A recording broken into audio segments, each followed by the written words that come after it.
Thank you for continuing, and I'm glad you did that, and perhaps we'll even learn why I'm glad in just a few moments.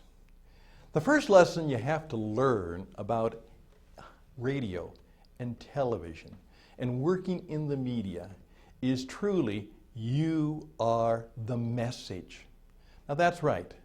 Now, when a person came to the class, perhaps they saw a subject that fascinated them, and they said, oh, that would be helpful, that would be useful, I could do that. And so they clicked the promo or the video, and that helped to confirm that perhaps this class could be something that's helpful and useful to me.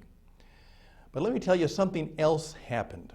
More, maybe less, and maybe it actually even destroyed their initial interest. They saw the promo video. And what did that promo video do? Did it engage them? Did it energize them? Did it excite them? Did they say, wow, this looks like something I really want to spend my time and money on? Because that's what they're about. They've got time, it's limited, they have money, they're probably not multimillionaires, that's limited, so why should I spend my time and my money watching this online course? Why should I do that? Something has to happen. And what you are going to discover is there was an interest in the information, but really the message is you. What they're going to learn is you and what you love, what you care about, and what you know. And more you will discover that you are the reason people come to a class. You are the reason they continue to subscribe. You are the reason they continue to perhaps buy other classes and courses. I remember an interesting experience when I was teaching in high school one time.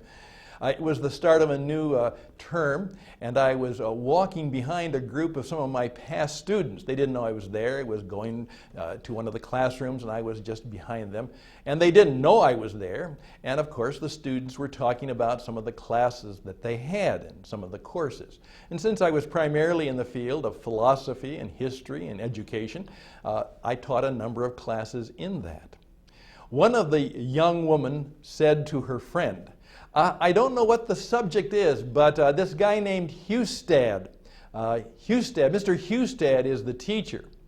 And her friend turned to her and says, it doesn't matter what they call it. Let me tell you, the class is Hustad.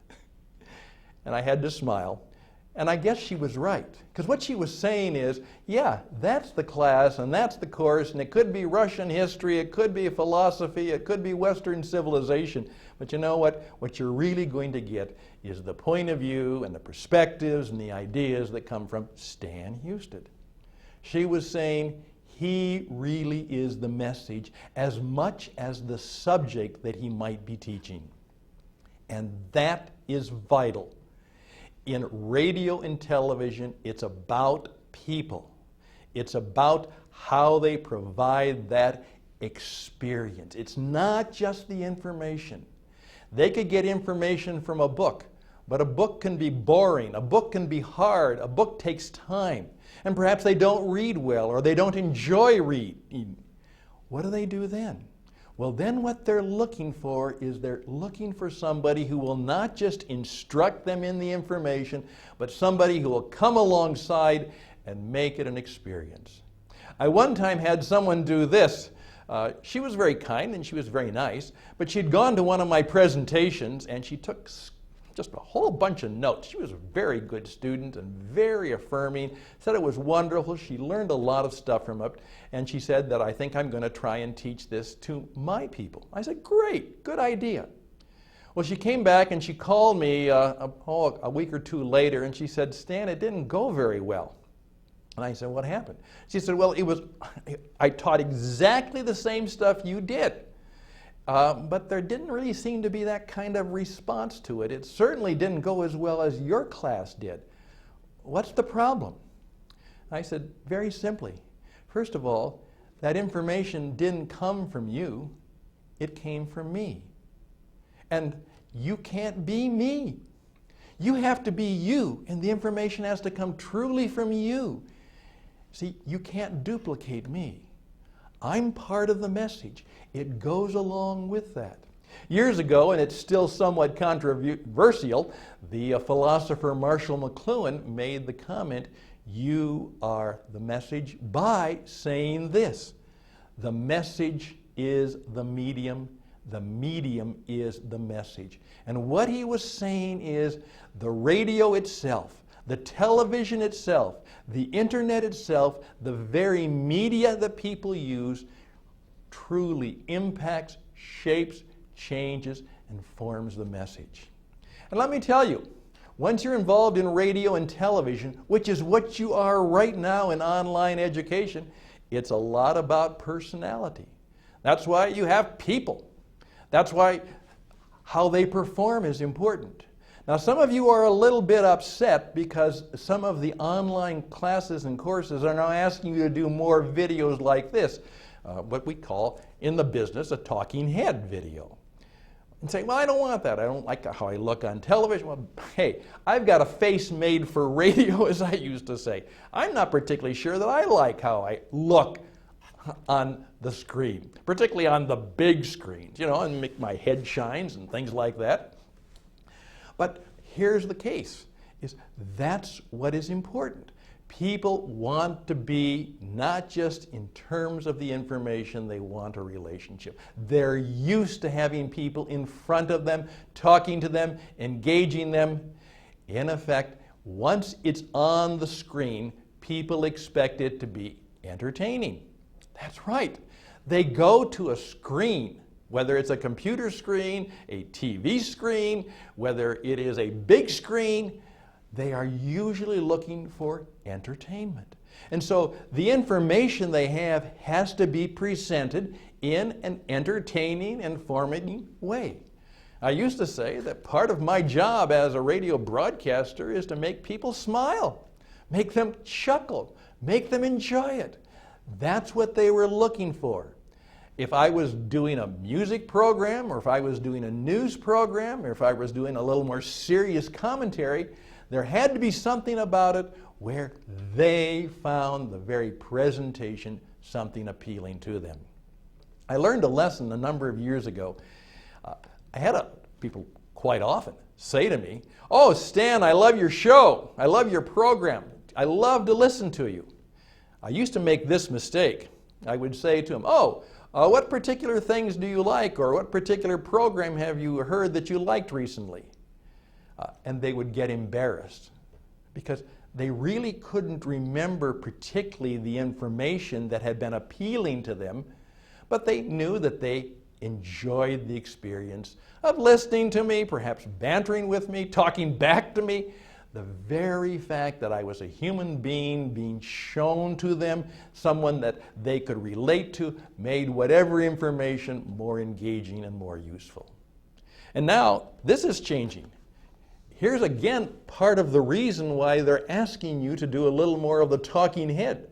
Now, if you just do screen flow and graphics and charts, that might be nice if somebody has a 21-inch video monitor sitting in front of them.